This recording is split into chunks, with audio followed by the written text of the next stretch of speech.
Knicks Take Podcast. Yeah, what it do? Mobbing with the crew, nothing new. I thought you knew, thought I was falling off. Blessings keep on falling through. Oh, don't panic, dog. Bro, wait, boo, I can't lose. No, I can't lose.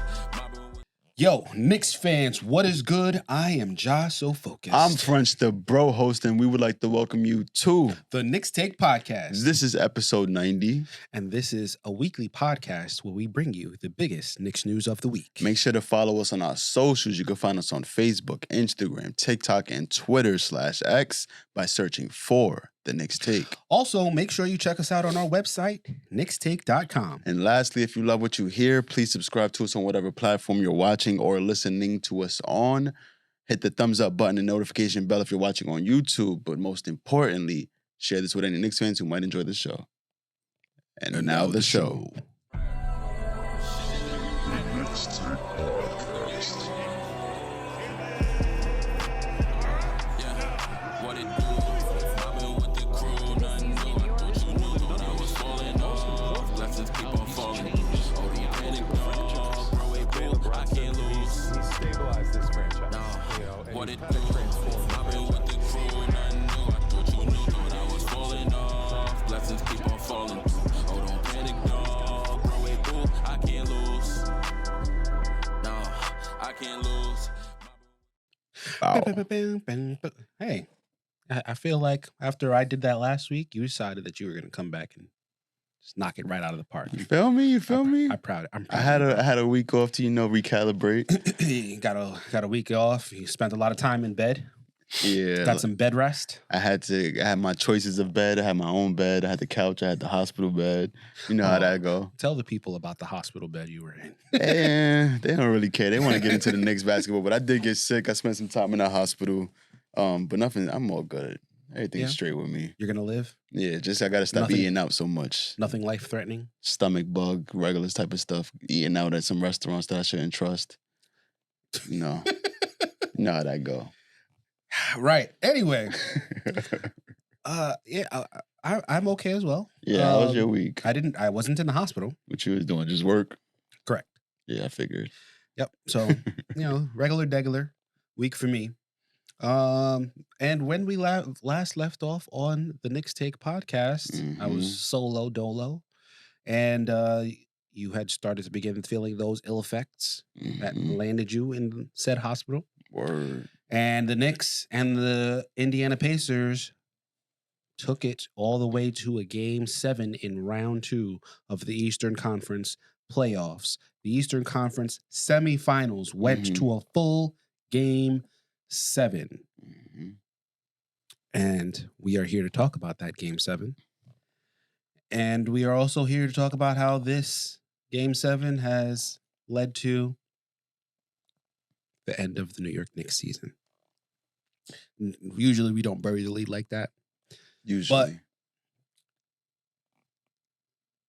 I can't go over what we're going to talk about in this episode without burying the lead. So we're going to talk about that Game 7. We're going to talk about how the Knicks lost that game. We're going to talk about how we feel about the Knicks season, about the Knicks playoff run. And we're going to talk about what we should expect after this season ends and for this offseason and what we think that the Knicks should do. But first, before we get into that, let's get into the Game 7 that happened on May 19th. Was it May 19th? That date might be wrong, but it was a Sunday. And leading into that game, as I had talked about last week, we were not unsure about the status of both Josh Hart and OG Anunoby. OG Anunoby suffering from his little hamstring issue.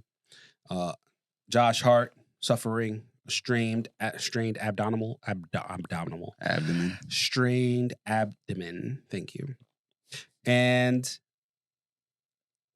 I was like, if we don't get either one of these guys, it's probably lights out. I still have faith, but might be one too many bodies to deal with being out. And going into the game, they were both listed as questionable, which most Knicks fans kind of figured we weren't going to see OG until the Eastern Conference Finals. I mean, it looked like we shouldn't have because first few minutes of him being in this game, he kind of looked like, Well, I was oh, going to my get fault, into my that. fault. Go ahead. But we weren't expecting to see him. And then when the news came out that Josh Hart had abdominal strain, and then you start looking into how long is the recovery time for such things. And I saw multiple things that said it ain't 2 days. Yeah. It was like 2 to 3 weeks, 6 to 8 weeks, 6 to 9 months. That's tough. Like to heal from it. And I'm sure he was dealing with some other stuff too that we didn't know about. Well, you know, in the playoffs, everybody's dealing with something. So we were not sure about either one of these guys. And sure enough, both of them started shooting around. During shoot around, you could tell OG Anunoby was looking pretty stiff. It didn't look like he didn't look right, but you're thinking, okay, maybe he's just trying not to hurt himself during the shoot around because he's definitely going to play. And sure enough, it was announced that they would both play. And I was kind of confused because not only did they say they were going to both play, they said they were going to both start. Mm-hmm. And I, for one, felt like that probably was not a good call. But Why you say that?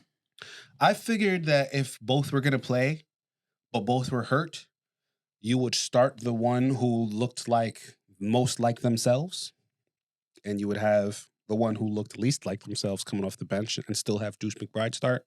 Well, they probably had to ramp them up to start the game up instead of having them sit down and then be stiff when they come off the bench. Well, especially with OG's hamstring. Well, if OG's hamstring starts to lock up after shoot around while he's waiting to come in, then you don't play him. Yeah. Right? Because they did start him. They started both of them, and when they both started the game, and the Knicks, you know, they started pretty all right. They were scoring. They hit their first couple shots, I believe. But you immediately noticed OG Anunoby was jogging, Dragging his leg. It didn't look right. It didn't look good. It didn't look like he was ready to play. It didn't look like he should have been playing. And sure enough, even though he was able to hit both of the shots that he took a long midi and he took a 3-point shot that both of them went in. He's 100% from the field goal for this game, which for him was a full 5 minutes of action. And in that 5 minutes of action, well, even though he scored both of the times he got the ball, he also was killing us defensively and helped the Indiana Pacers get off to that strong start that they got off to. When he came off the court, the Knicks were already down 16-10, which I thought, all right, that's not too bad. You're only down 6. You could still be in this game. But once again, the Knicks just didn't look right in this game, even though it was at home, even though it was at the Garden. And not only wasn't it like the Knicks weren't looking right, the Pacers, after they started hitting their first few shots, they got on a rhythm, they got on a run that was just historic. Really, it was historic because they were shooting like 75% in the first half. They were damn near. I think they were actually 80% in the first half at one point. And it only got down to like 75% before halftime. Yeah. Halliburton wasn't missing. Nemhard wasn't missing. He was all pretty much just getting whatever shot they wanted. But it wasn't just that they were hitting shots. I just want to be clear. Like, the Knicks started off poor defensively. That got them on that hot streak. They started trying to play defense at a point when it didn't really matter. And the Knicks, you know, with them being so short-handed, missing OG Anunoby, missing Julius Randle, missing Mitchell Robinson, missing Bojan Bogdanovic, missing all of these guys. Josh Hart's running around with an abdominal strain. And Josh Hart, to be fair, he looked fine. Like he didn't look like he was playing hurt like he did in game 6. But I've also seen Josh Hart play better. Mm-hmm. So I think it's safe to say that Josh Hart wasn't 100% himself. And if he was, maybe this is a closer game. Because the Knicks on defense just were a step slow. Some of that you might be able to say, okay, is that due to injury? Is Josh Hart not able to make that rotation because of his abs? Mm-hmm. Is Jalen Brunson, is he still favoring that foot? Is that why he's moving so slow and not looking like the guy that we have seen? Like, I keep hearing like, oh, he was slowed down in the playoffs, and I just man, it's hard to really tell sometimes. And Jalen Brunson will never acknowledge that he's hurt. He'll never say that he's missing because he's hurt. He's slowed down because he's hurt. He didn't look like himself in Game 7 to me. He didn't look like he was playing hurt. He also was a guy who didn't show that he was playing hurt, but he did look a step slow. And I don't think it was because he was tired. I don't think that it was. I don't know. But the rotations weren't crisp on defense. Nothing was crisp on defense.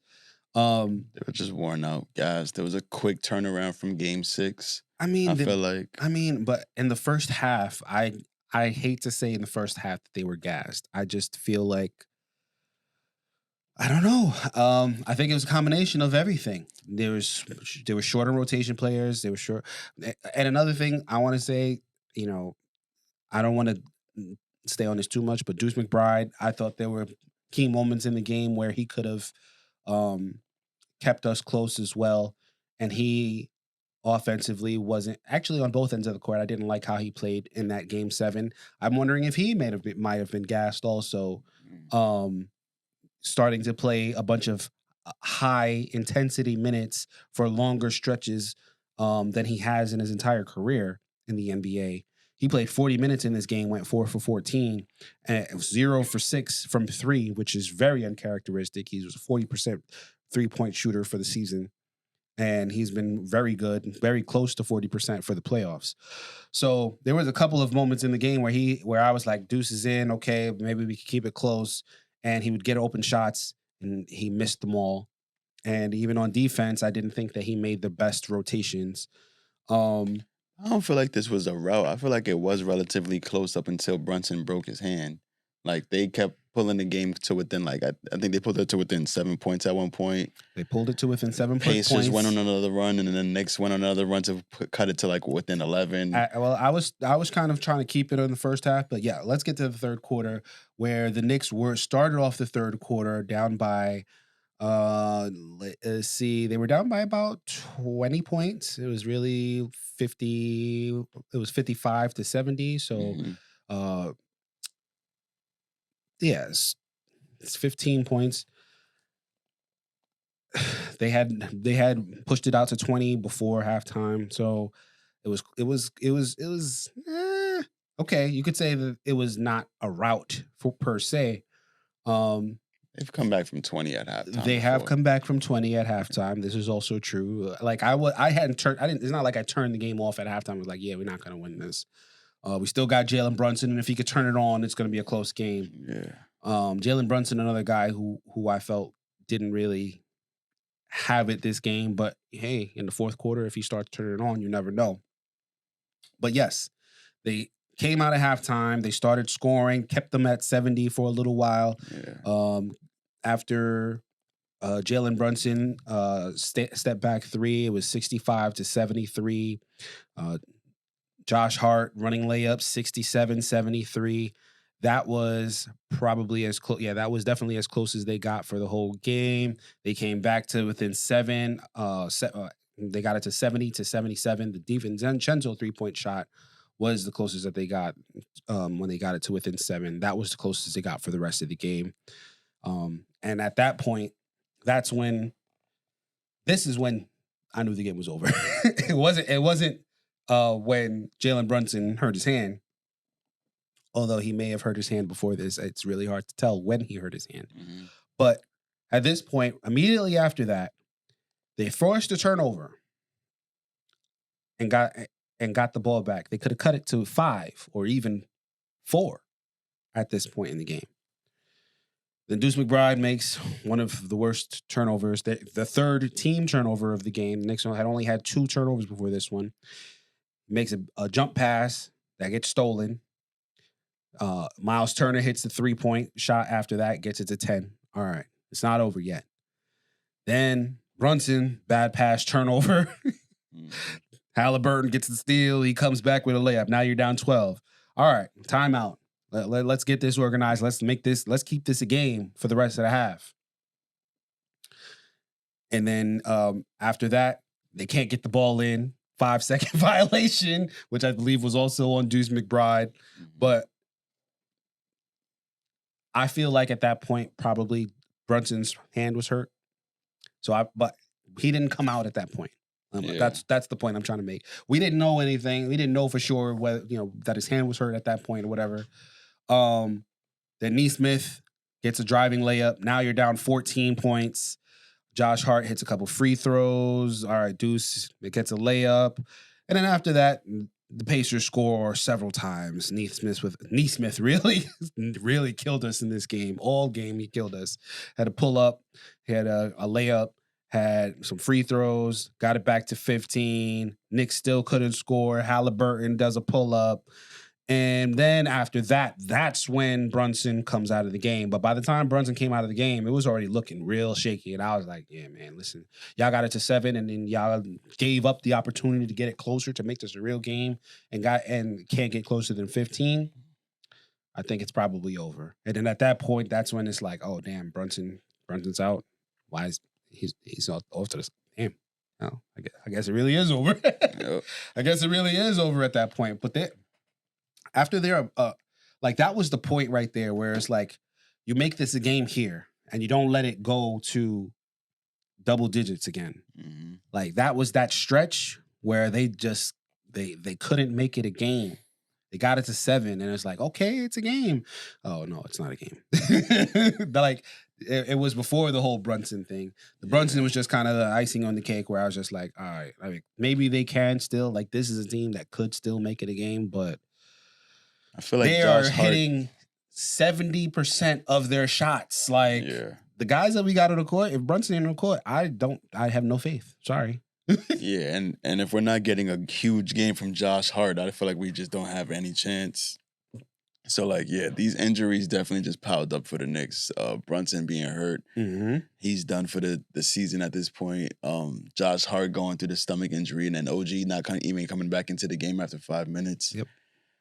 Yeah, it was pretty much wrapped up after that. I felt like once I saw OG was running the way that he was running, I'm like, I don't think we're going to be... I got you. You don't got to hold it. But, hey, yo. I mean, you just holding it like, damn, I got you.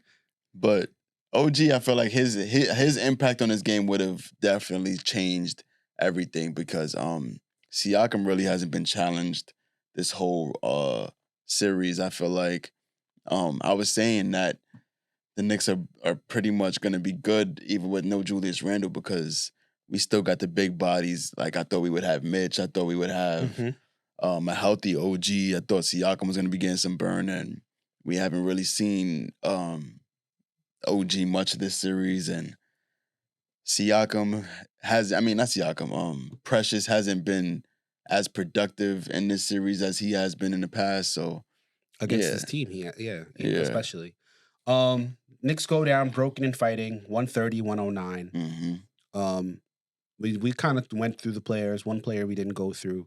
How do you feel about Isaiah Hartenstein's play in this game? Also, I brought up Deuce real quickly because he's not really seen as one of our top 7, but Hartenstein definitely is. Yeah, he didn't have a great game. He only had 8 rebounds and finished the game scoreless. That was one of the main things outside of the Knicks' energy that I'd noticed. Like, Game 5, Isaiah Hartenstein won us the game. And we may need Game 5, Isaiah Hartenstein in Game 7 if we're this hurt. And he never showed up for me. Yeah.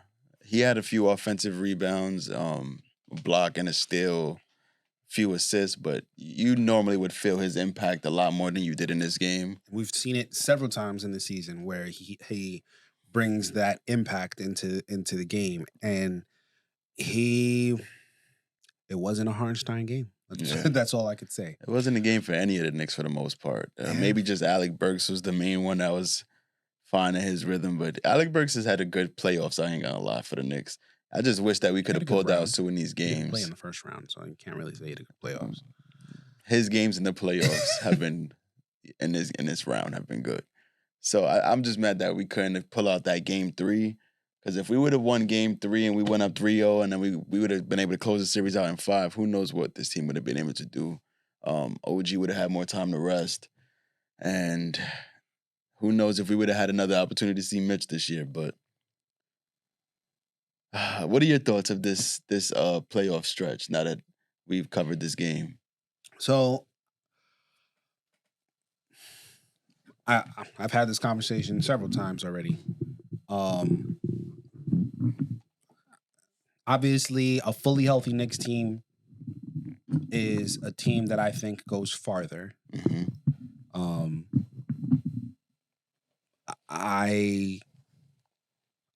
Overall, I'm happy with you know what I mean. They faced off against Philadelphia in the first round. Philadelphia for a lot of the season before Joel Embiid got hurt and went down for months. Philly was either the 2 or the 3. Mm-hmm. We were the 2 seed and we're facing off what could have been potentially another 2 seed in the first round. Yeah. And we came out of that, winning in 6. And, a lot of people predicting us in 7. I predicted in 5. But, even still, people had us losing this series, based on what they had and based on what we have. You knew what you were getting when you came into the first round. And people were still saying the Knicks are going to lose this series. And not only did the Knicks win the series, they didn't even make it go to 7. And they could have made it they could have ended it in 5. Mm-hmm. Which I think is very impressive considering the opposition and considering that Joel Embiid is one of the best players in the NBA. And he has Tyrese Maxey, who had, if Tyrese Maxey didn't show up in the playoffs, it wouldn't be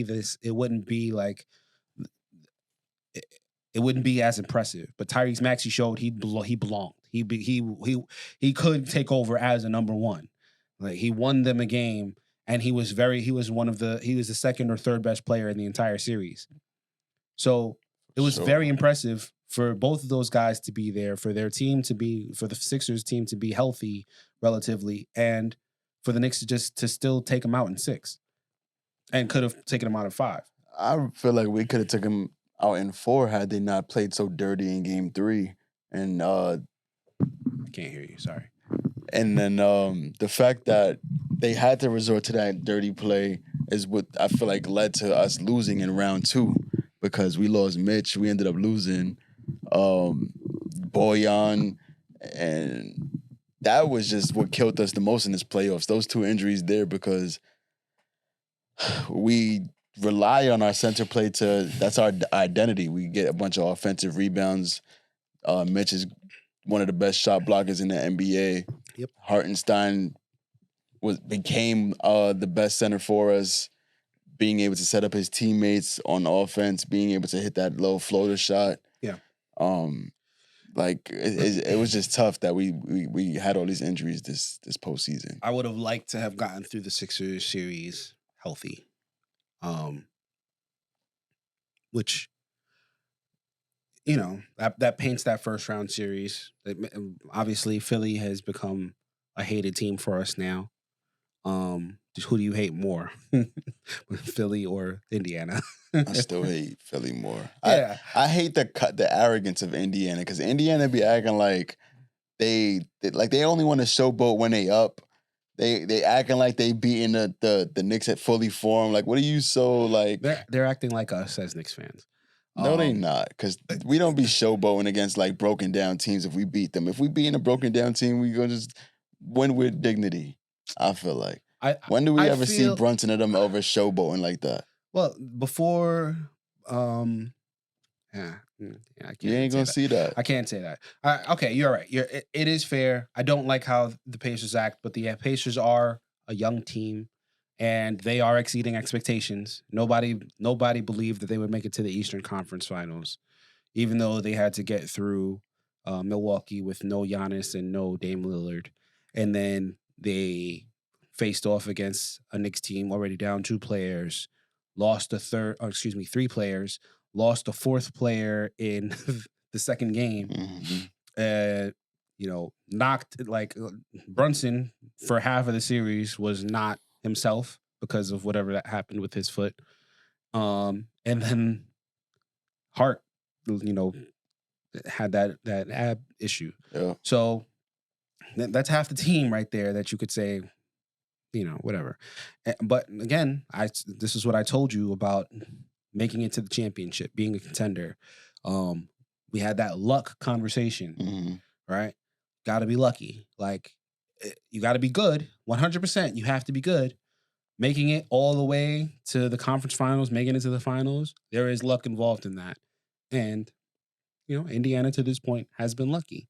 Now, we can go into the conference finals right now, and Indiana could have won game one. Let's keep it a bean. They could have shocked Boston and stolen the game, and it would be 1-1. And then in game two, they started losing, and then Tyrese Halliburton left with what they initially listed as a sore leg. Ended up being that his hammy was acting up again. Now he's out for game 3. Yep. So they could potentially be getting swept. But seeing how... I don't think that they will, because Boston, once they see the Halliburton's not there, they're going to let up, and they're probably going to let the Pacers hang around, just like they did in the first 2 rounds. And they might lose a game like that. But ultimately, Boston is going to win. Like, if they don't got Halliburton, they don't got a chance, and they probably never had a chance to begin with. Seeing how Boston looks in these playoffs so far, how do you feel like the Knicks would have looked against them fully healthy? Fully healthy Knicks team, I think would have challenged them. I think go 7. I don't think Boston... The Knicks have made their name this season as a team that you can't play around with. Like that's what it is. That's the good thing and the bad thing about the Knicks. They're gonna come every night with energy. They're gonna play hard. They're gonna do what they need to do to win the game. But the other team knows that too. So they're not gonna take them lightly. They're not gonna treat them like, they would never get the disrespect that the Cleveland Cavaliers got. And the only reason that Miami got treated the way that they got treated was because Jimmy wasn't there, right? So that's the thing with the Knicks. Like, as long as the majority of their core is there, they're not gonna get slept on. So I think the Boston Celtics would have given us the respect on the court that we were due. So you think Boston would have won?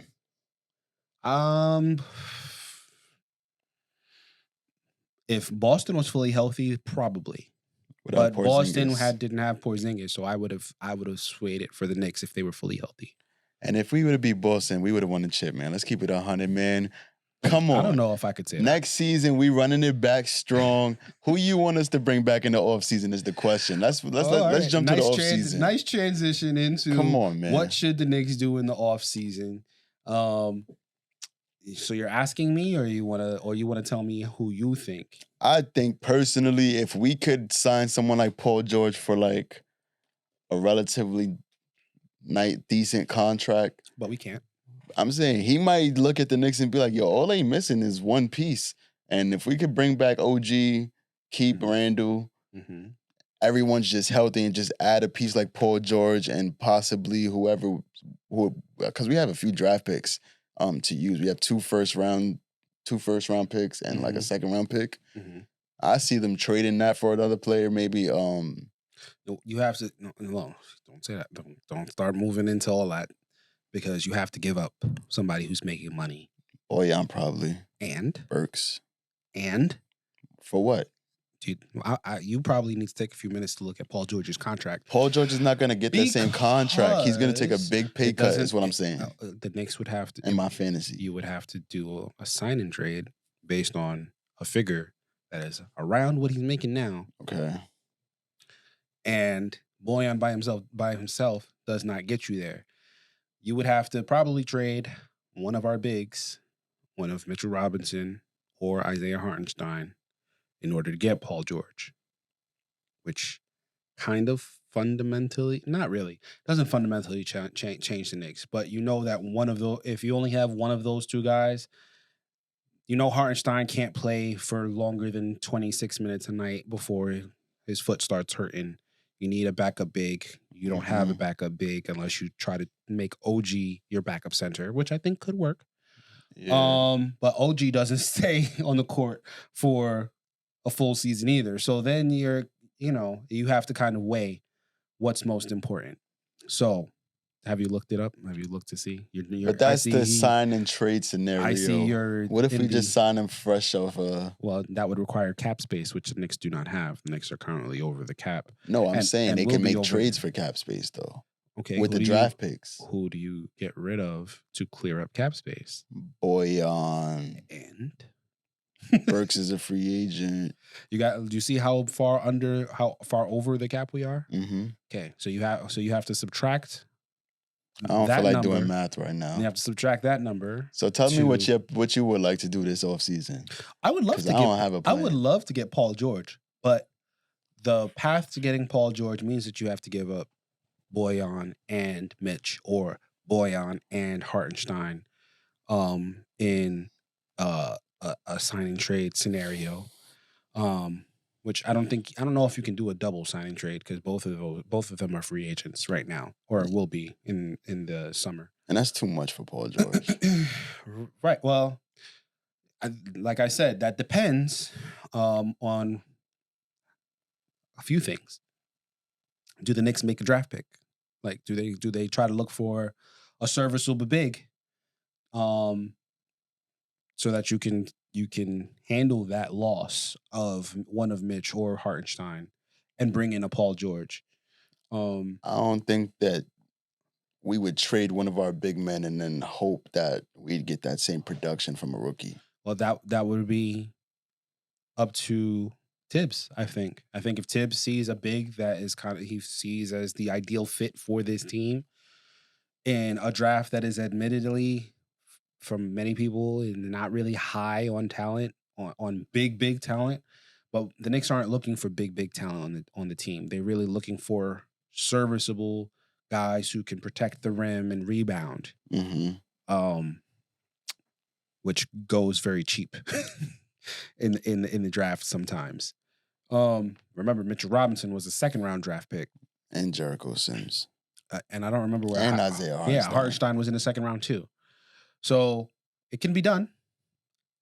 But you have to have faith and you have to be really, really sure. It took a few years for them to be who they are, though. Mitch Yes. and Isaiah Hartenstein. Yes, but we already have. But we have the starter, Mhm. depending on whether you think, okay, Mitch is going to be the starter, or whether you think Hartenstein is going to be the starter.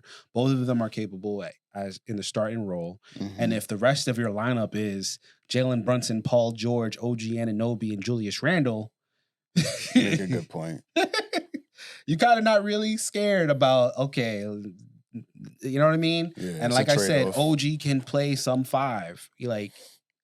There's not many teams who you're worried about their backup center, so, and in the same vein, as Paul George, Mikal Bridges, the only thing with that is the salary difference is different between Paul George and Mikal, but you're going to have to pay an arm and a leg to get Mikal Bridges. And Brooklyn's not going to trade him to the Knicks. I mean, hey, listen, you got to try at least. I think. I agree. I don't think that I don't think the Knicks and the Nets are looking at trading with each other. You know what I mean? They don't want to see the other team succeed, and based on a move that they make, or see the other team laugh because they got what they wanted. Mm-hmm. But the fit there is amazing. Having Jalen Brunson, Bridges, Anunoby, Randle, that is a great lineup that you could put out there. Mikal is alongside that age group that the Knicks are trying to run out there, whereas Paul George is not. Paul George is in his 30s. He don't got much. So if you make that trade, you're talking win now, right? You got to win in the next couple years. Whereas you don't really have to think that way with Bridges. So even though we both don't agree that trade is not probably possible, how do you feel about it? I see you over here trying to. I'm trying to work the magic and it ain't working out. So we probably gonna have to just run it back with the same roster we got right now.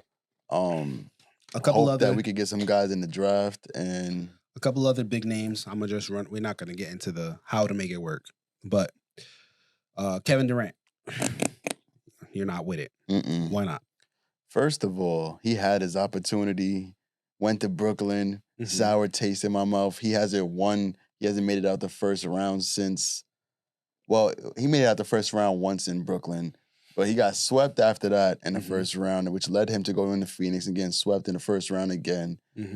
I don't really think like he has the persona for what this culture is right now. He's a good player, but I don't know if he. I don't think so. I don't know if he does. I don't know if he doesn't. That would be up to the front office to figure out. I think that he's serious about ball. Like I don't think that he. I think he wants to win.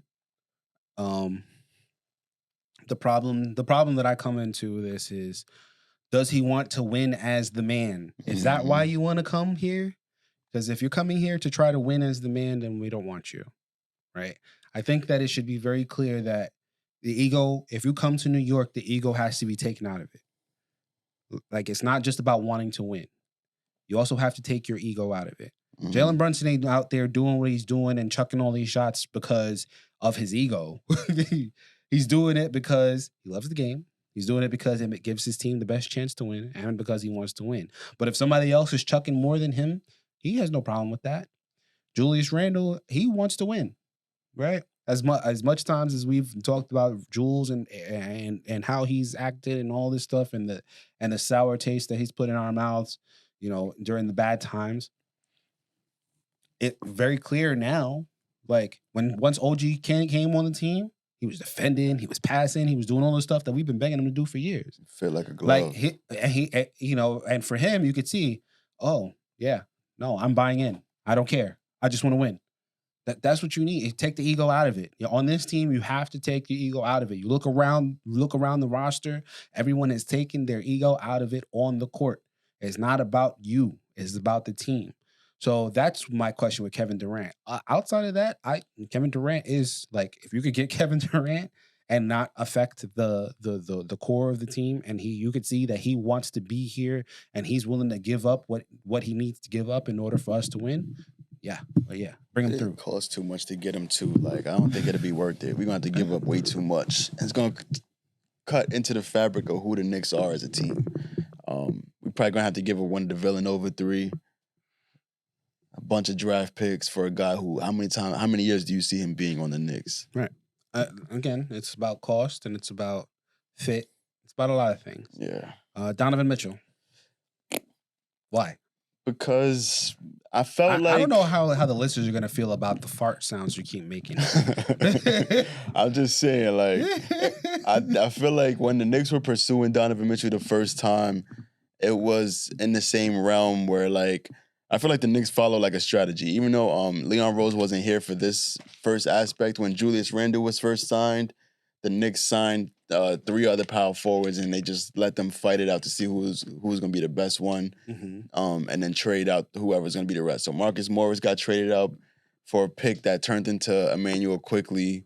Bobby Portis got traded out, and then we kept Julius Randle when he was going to be like the starting power forward moving forward. Same way with D Rose, Jalen Brunson. They was going to try and trade for Donovan Mitchell, and I felt like they were trying to duke it out just to see who was going to be the best lead guard, I guess, between him and Brunson. Now that Jalen Brunson has proved to be one of the top 5 MVP consideration, or he was in top 5 MVP consideration this year. We haven't spoken about this yet, but he was second team All NBA. A lot of people feel like he should have been first team. He's one of the best point guards in the NBA. I don't feel like him and Donovan Mitchell make the best backcourt, especially for a Tom Thibodeau run team, because just defensively, that's not going to be viable in the playoffs. I feel like with Dante DiVincenzo, I feel like he's a much better two-way player than Donovan Mitchell is. Why do you feel like that? Because he gets more deflections. He's able to stop his opponent more so than Donovan Mitchell. I don't see Donovan Mitchell getting stops in the playoffs. He does play with intensity, but he's not going to be someone that you can count on to get a stop. And I've gotten stops from Dante. I don't agree with you that you can count on Dante to get a stop. There were a bunch of times in the playoffs where I was very upset with him because his propensity to gamble cost us defensive stops several times. But he also got some big stops, including that Yes. charge. Yes. I mean, that moving screen. It offsets, but that just because it offsets doesn't mean it's good. But are you getting that from D. Mitch? Like that, but if you're not, I'm saying that the difference is not. You're trying to say you're getting more because he's doing that, and I'm telling you that on the other end of that, he's costing you points. So it's not you're getting more from him. It's kind of just a trade off with DiVincenzo. And if you're not getting either one of those with Mitchell, it's kind of a wash at that point as far as defensively. And as far as scoring wise, we know what Donovan Mitchell can do. We know who the better scorer is. He's not the shooter that Dante DiVincenzo was this season, but that is kind of an outlier for his career. Like he was shooting like Steph Curry numbers after he started. So if that's something that he can continue, then yeah, it's a lot closer than some people would say. Like, talk about Dante DiVincenzo versus Donovan Mitchell now, people are going to look at you crazy. But if he does this every year moving forward as a starting two, then it's not sounding so silly. Like the fit here with DiVincenzo is amazing. That's what I'm saying. And I hear you with that. But if DiVincenzo doesn't replicate what he did from January on next year, then it you know what I mean? It's we have a sure thing. Donovan Mitchell, we know, top 15 offensive player in the league. We know that, full stop. We don't need to see another season. We don't need to wait and see nothing. Like that's the thing. It's the uncertainty of how good Dante DiVincenzo's shooting is versus you're getting an all-star player in Donovan Mitchell and a superstar offensive player in Donovan Mitchell. Like those are the two things that combat, which is why I keep going back and forth. You're just saying no, he doesn't fit. And I'm like, he's not a bad defensive player. His defense has been on point this year, and basically his entire stint with the Cavs, he's been a much better defensive player than he was with the Jazz. And we know what he can do. we know if Jalen Brunson don't got it on a night, you give the ball to Donovan Mitchell. Can't say the same thing for DiVincenzo, even though on Game 7 I didn't bring it up. DiVincenzo was on a heater. DiVincenzo went for 39 and 9 threes. 9 threes, 9 for 15. Like, I was like, yo, we needed that. We needed that a little earlier in the series. Probably could have used that in one of the other games. But anyway. Remember what Donovan Mitchell did in his closeout game? Listen. He didn't play. He did not play. And that is a good point. All right, let's move on from Spider. Devin Booker. To start the year, I felt like he was going to be the best candidate to be traded for the Knicks. Mm-hmm. I thought he would be the best fit to go next to Jalen Brunson. He would give us some more size, some more reliable scoring, and he was basically running point guard for Phoenix this year because they didn't have a point guard after they traded away Chris Paul. So even in moments where Jalen Brunson would have to sit on the bench, I thought Devin Booker could lead the offense both as a playmaker and as a scorer. I feel like he would be a great fit with Julius Randle if he was to stay here. I feel like he would just be a good fit. And now? I'm just not sure because I know he's going to cost so much. And I don't know how much I'd be willing to give up for another player unless I'm certain of how they're going to be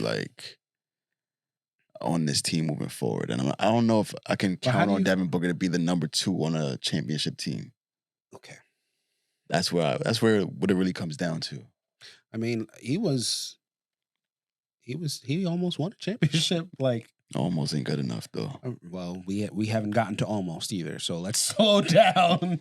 We probably want to get to almost before we get to the championship. But I'm saying if you're going to make a trade, a superstar trade, it has to be definite in my opinion. And I don't know if it's definite with Devin Booker. I mean, nothing is definite when it comes to the NBA. You know, we all thought it was definite that the Denver Nuggets were going to at least make it to the conference finals. Or, you know, some of us thought it was definite they were going to make it to the finals. The Denver Nuggets ain't in the playoffs anymore. We all thought that it was going to be a definite that the Milwaukee Bucks would make it to the second round at least. Well, if they was healthy, they would have. And right, but that goes to my point. It's like, yeah, when you make a move, there is no definite. We're definitely going to anything. Well, when Kevin Durant got traded when Kevin Durant went to the Warriors, it was a definite they was going to win a chip.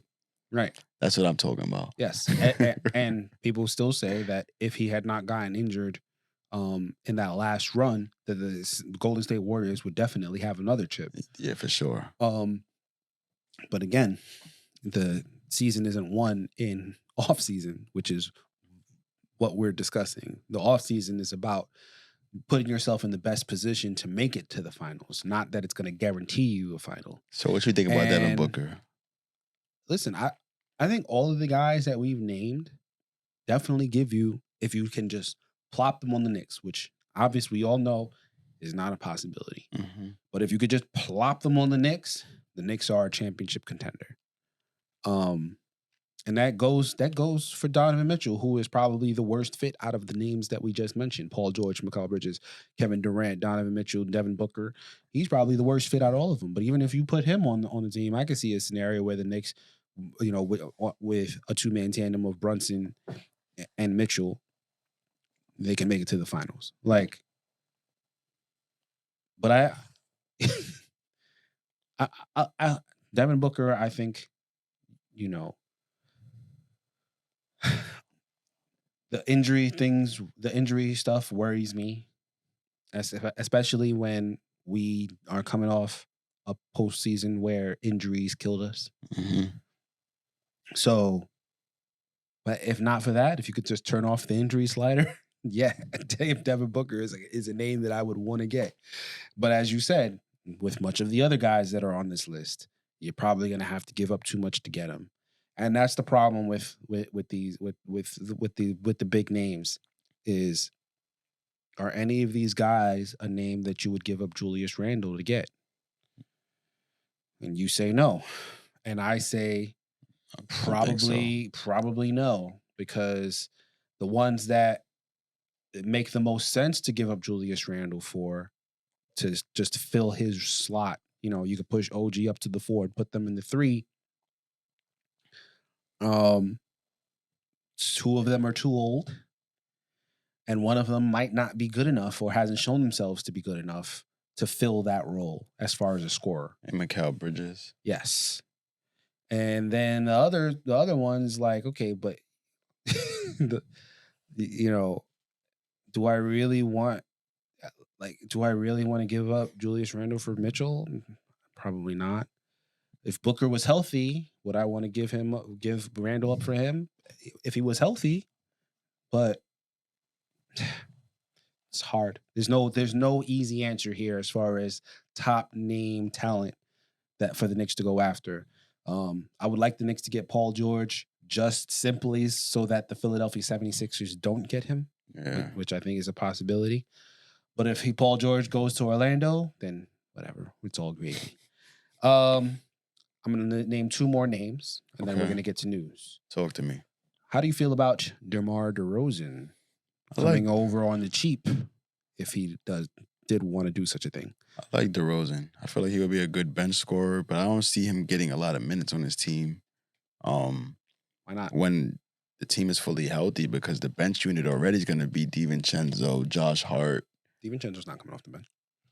I mean, not DiVincenzo. It's going to be one of Mitchell Robinson or Hartenstein, Josh Hart, and Deuce McBride. Yeah, Deuce McBride, yeah. So, I don't see it being... DeMar DeRozan's playing over Deuce McBride, let's be honest. He's playing over Deuce McBride. And that's your 8-man rotation. And your 9th man is Deuce McBride or, you know, whoever comes back from, you know... I mean, if you can get DeMar, if you could do something where, hey, you guys want Boyan and we'll take DeMar, if you could do something like that, then whatever. But, You know, if it's a signing situation where DeMar comes over, which I don't think that would happen, yeah, you still have a bunch of other guys who could come off the bench. I just really love this team the way that it is. I don't want to add too many names. I feel like early in the season I wanted Derozen. Now I just want to see the guys come back healthy. Someone said that they would get DeMar DeRozan and start him, and I said, "You out of your mind." And that's my boy. Yeah, they ain't And been watching the Bulls. if you're watching this, then I apologize. But DeMar is a fantastic mid range, and he has definitely improved his 3-point shooting skills. I don't like the fit in the starting lineup over Dante DiVincenzo, especially when you look at what DiVincenzo has done since he's been a starter. Like, I get it. DeRozan is a baller, and I would love him to be on this team. I don't like him starting in place of DiVincenzo. He's not going to start. He's not as good a fit as DiVincenzo in the starting lineup. All right, Alex Caruso is my last name.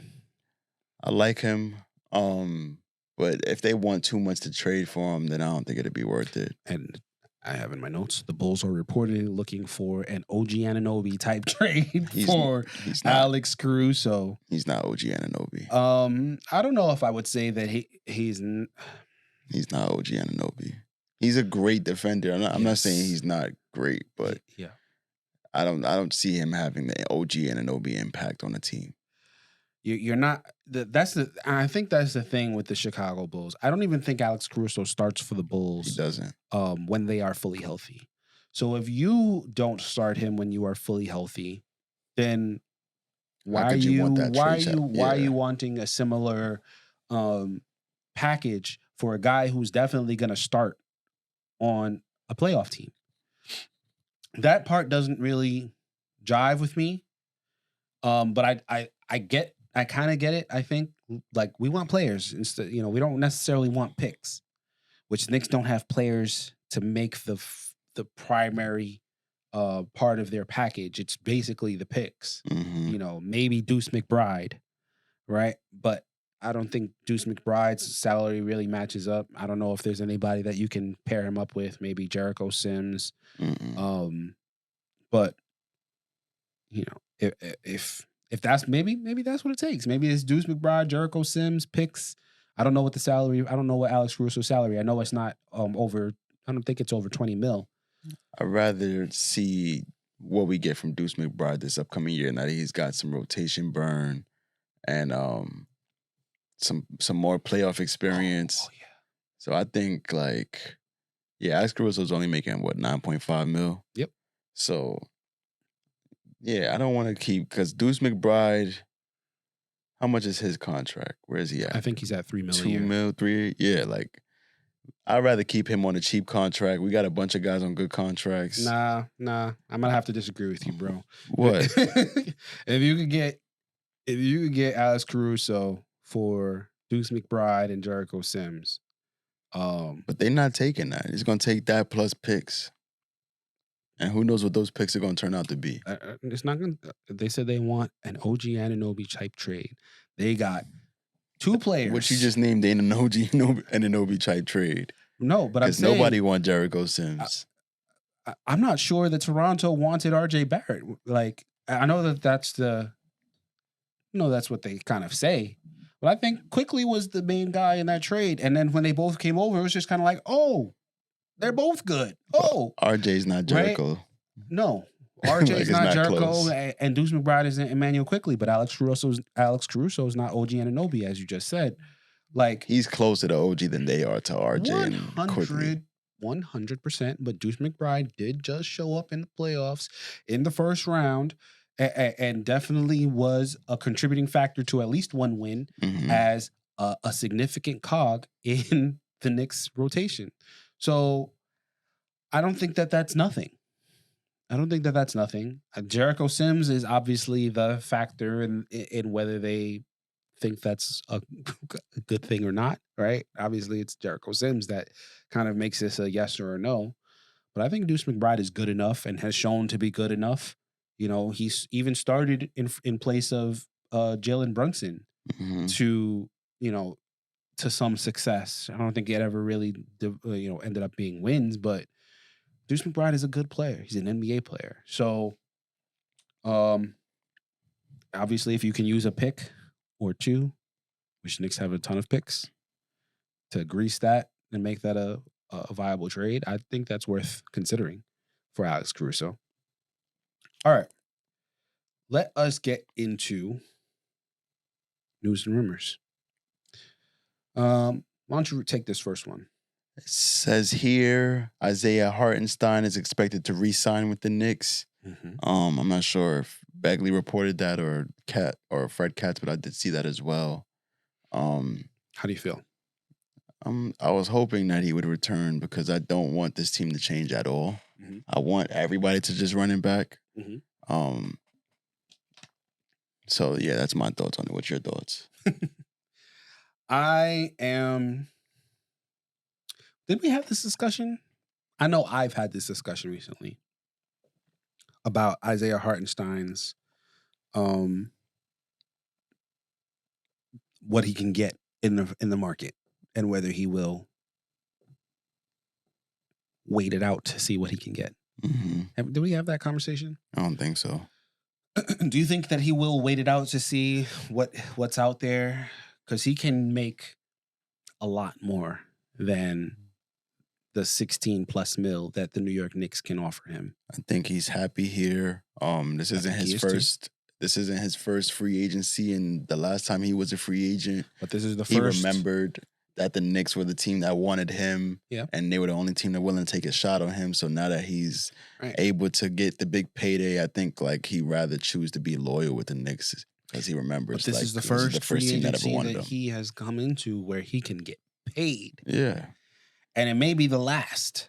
Yeah, but I don't know. I think he's happy here. I think he's happy here too. I do think that, I had my same friend who told me that he wants DeMar DeRozan to start for the Knicks. He said that he doesn't think that, he's worried somebody else is going to give him a bag. And I said to him, listen, man, the Knicks are, they have him now. They could say, listen, this is the max and we're going to offer it to you. Take it or leave it. And that's it. And when free agency starts, if he signs, then he signs. That's all the Knicks can do. And I think that if he's serious about coming back, which he has said, he said out loud with a reporter in front of him, yeah, I want to come back. That's what I think we'll see. Yeah. Jalen Brunson, I mentioned earlier, named to All-NBA second team. French, was Jalen Brunson snubbed from the first team?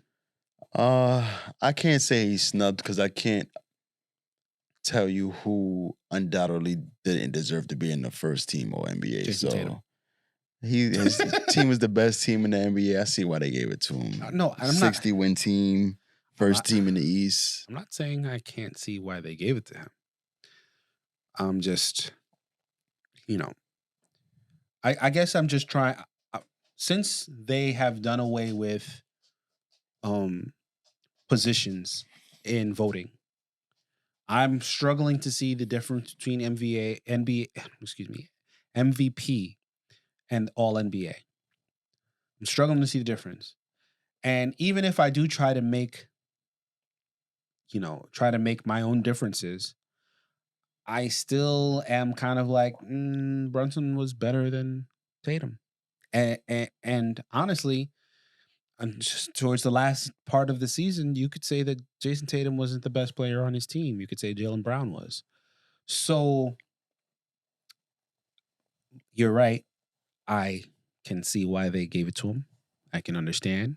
I can make my own reasons for why, but I can also do the same thing for Jalen Brunson. So I think it's safe to say that if you are voted top 5 in MVP voting and then you can't get to All NBA first team, I think that you were snubbed. But there would be outrage if the best team in the NBA had nobody in first team All NBA. no, I don't know about outrage. I feel like that may have happened before.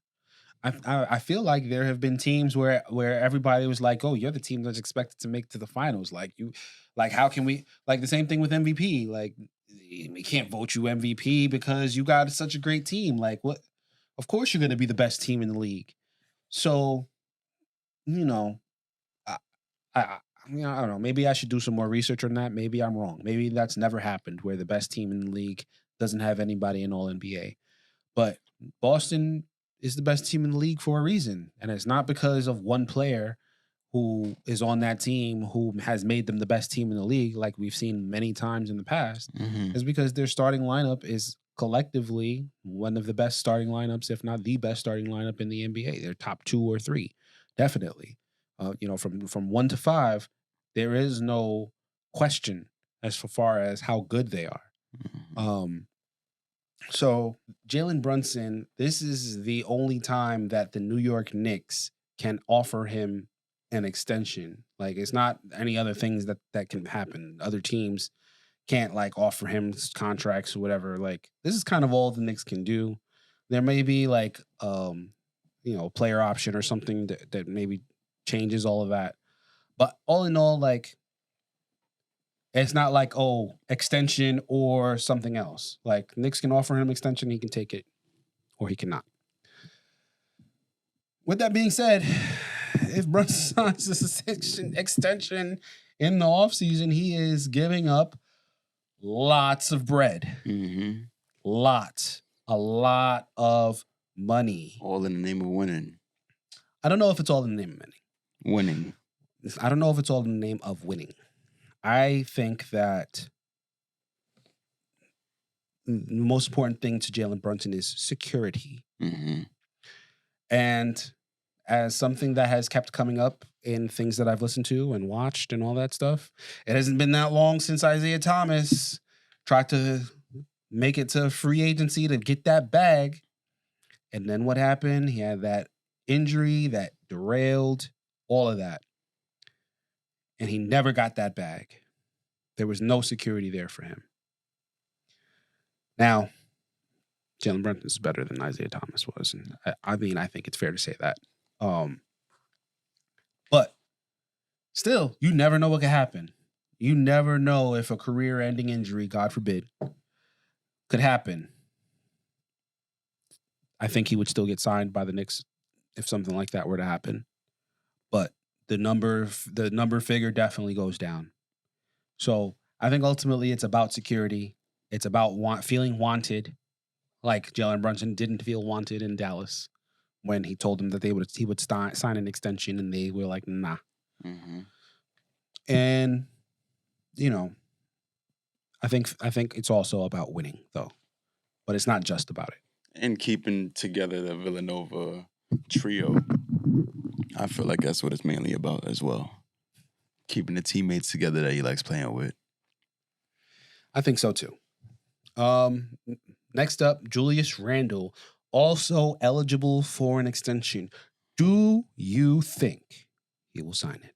Absolutely. He's coming off an injury. He got to play it safe. So I think he's going to sign an extension. He's also happy here. I don't see where he's going to get this money from outside of the Knicks. When Julius Randle signed that first extension, it was just like, oh, all right, cool, right? Saving us money, making it so that we could get a star, boom, boom, bow. And now we got Jalen Brunson on the team. So now it's like, okay, like he doesn't have to. Like, let's be clear, he doesn't have to sign this extension. He could be like, I already did that. I'm ready for the bag that I was due the last time that I put off. And I wouldn't be mad at him for doing that. Honestly, I can go either way with this. I think that the fact that he has just had 2 straight seasons where he had an injury and missed games because of it, and we know how sturdy he is for his career, I definitely think Julius Randle, it wouldn't be out of his mind for him to say, I'm betting on myself and I'm gonna bet that I'm not gonna get hurt because then these last 2 years that's outlier. I can make it past this year. I can get to that and I can get that back. So I can see it going either way. Yeah, I just how I feel. I want the whole team to come back. I think Randall was itching to come out and play. Well, he'll be back regardless, unless he gets traded. Yeah, true. But he's probably going to sign for long term as well too, just for the security to stay. But we could probably go into the next one because All right, go ahead. OG Anunoby, according to Jake Fisher of Bleacher Report, he said that OG Anunoby re-signing with the Knicks isn't a guarantee. I don't put much weight into this report, mainly due to the fact that Jake Fisher is unreliable. Jake Fisher is a Bleacher Report, whatever you want to call it, compared to Ian Begley and Fred Katz, who cover the Knicks and have been relatively the most reliable reporters for the Knicks. They both say that they would be shocked if OG Anunoby does not re-sign with the Knicks. So, yeah, I don't know where Jake Fisher source gave him this information from, but I don't think it was very reliable. What are your thoughts on this? As we have previously indicated, Jake Fisher has continuously. I don't want to say something that's incorrect, but I was on Twitter and there was a bunch of people say, "Hey, didn't Jake Fisher say this, and that?" Huh. That was completely wrong, and it was like 4 or 5 things that he said. None of them that I can remember right now, but I'm sure some of you have already kind of looked at it, and I'm gonna just say that Josh Hart publicly said OG Anunoby and Isaiah Hartenstein better be back next season. I think that's a lot of pressure. I think it's a lot of pressure for the front office, particularly, to make that type of trade where you give up 2 young pieces, where you could have put them in more certain trades for better talent, for star talent even. And to come out of this and only have OG Anunoby for this year, I think that this is a high pressure situation, and you better had the guarantees before you made that trade that he was coming back. So, and the last thing is, somebody said, listen, the Knicks, not the Knicks, the CAA, who represents OG Anunoby, don't want to make it seem like this is cut and dry. They want to get OG Anunoby the best deal possible that they can get from him, even if it's, from the Knicks. But in order to do that, you have to kind of see what the value is out there. Other teams have to give offers. Mm-hmm. You got to see if somebody's willing to overpay so that the Knicks overpay. Mm-hmm. And that's fair, even though it doesn't help the Knicks if that's the case, if that's what happens. You got to do what you got to do. It's not good. It wouldn't be good for the Knicks either, considering that Leon Rose and World Wide West are part of the foundation of the front office. It doesn't look good if they're doing all of this and they're getting guys on the cheap, because now guys who could be getting paid more somewhere else, if you go to the Knicks, you're not going to get paid because the agency has an in. That's not good for the Knicks. That's not good for CAA as an agency, and that's not good for the players. So, hopefully the cost isn't too high. I would like somewhere between 35 and 38 mil. It's probably going to be high. I don't want it to be 40. I don't think it's going to be 40. It could be. It could be 40. Who else is going to offer I don't that think to him? I don't know if Philly's going to go all out for OG. I wouldn't Think be so? Listen, if they had OG, we're talking about a very different series. True. And I think OG makes that team a contender because Joel Embiid will carry him for the first 3, and Tyrese Maxey will carry him for the last.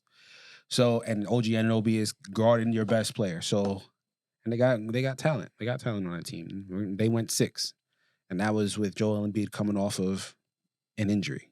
Imagine if he was 100% healthy. So, I hope it's not 40.